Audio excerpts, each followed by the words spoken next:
I grew up marketing in a manner that was very focused on driving sales, because I don't know if any of you have a Soviet immigrant father that owns a business, but my father wasn't super interested in awards. He was interested in what was happening at the cash register. I also knew that my dad was only 22 years older than me, and this whole concept he told me, which is like, when I die, you get the business. I also know he has pretty good genetics. I was like, Dad, you're gonna be 90, I'm gonna be 70. I'm gonna have to do something for myself one day. So, you know, the first 15, 20 years of my marketing career, I was trying to drive day-to-day sales, but I was trying to build a brand, because I knew there'd be a day I would leave, and I wanted to leave it in the best place that it could be.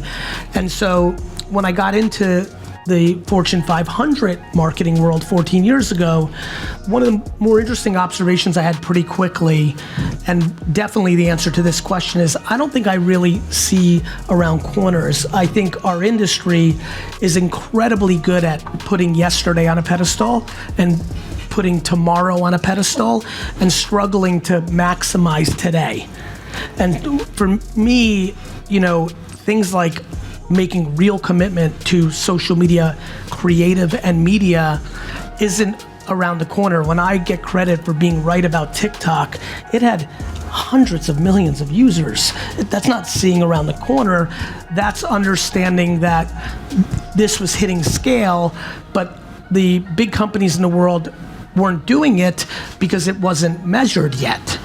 And if it's not measured, it's not being done, even if the consumer's attention is there. And in that delta is where I tend to play.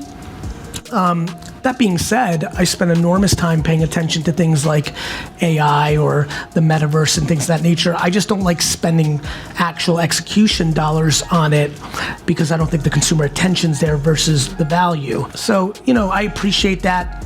I do feel like I've done well in first mover advantage and things of that nature, but one of the things I'm most proud of is I don't have too many things that I've been horribly wrong about, and it's not because I'm smart, it's because I only talk about things that already happened. Budget isn't the variable of success. Being consumer-centric is. You know, our industry is getting really far away from that. You know, the Barbie execution won on different relevance points. Like, we're not trading on relevance enough. This industry runs on a book that was written in 1991. It's just, you know, like the basic principles of frequency and reach dictate the way big companies market. The concept and the book came out in 1991. The internet didn't exist. I mean, it did, but you know what I mean, right? So, no, I don't think our production money is gonna help us win the game of merit when we're becoming less consumer-centric, not more. We literally think that our brand positioning should be a vanilla statement that means something to everyone. By nature, it means that it means nothing to no one. Like, every single brand positioning that everyone trades on in our industry is like just some cockamanian 4 words. Toyota's brand positioning is "let's go places." Like, what do we do with that?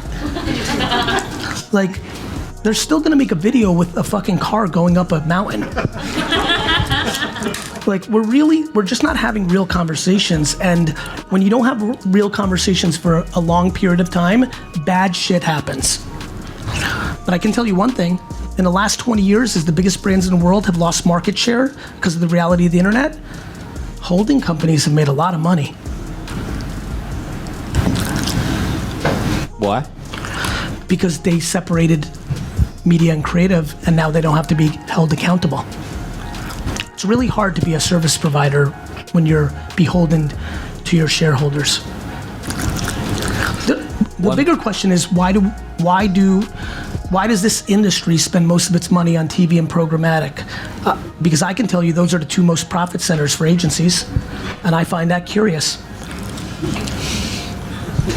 Couldn't agree more. We've got one last question. Lucky last.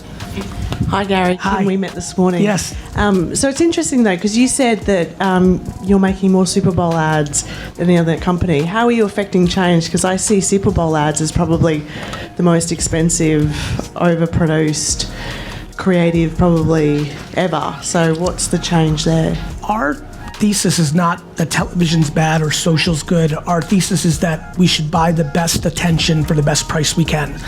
We believe that Super Bowl is the single best deal in marketing in the world. That for $8 million, we get 170 million Americans actually wanting to watch our 30 seconds. To your point, that's just the media buy. The media buy is the best on actualized consumption, actual reach, not potential reach. To your point, the issue is most agencies use that 30 seconds to be a showcase for their agency, not to drive the actual business result.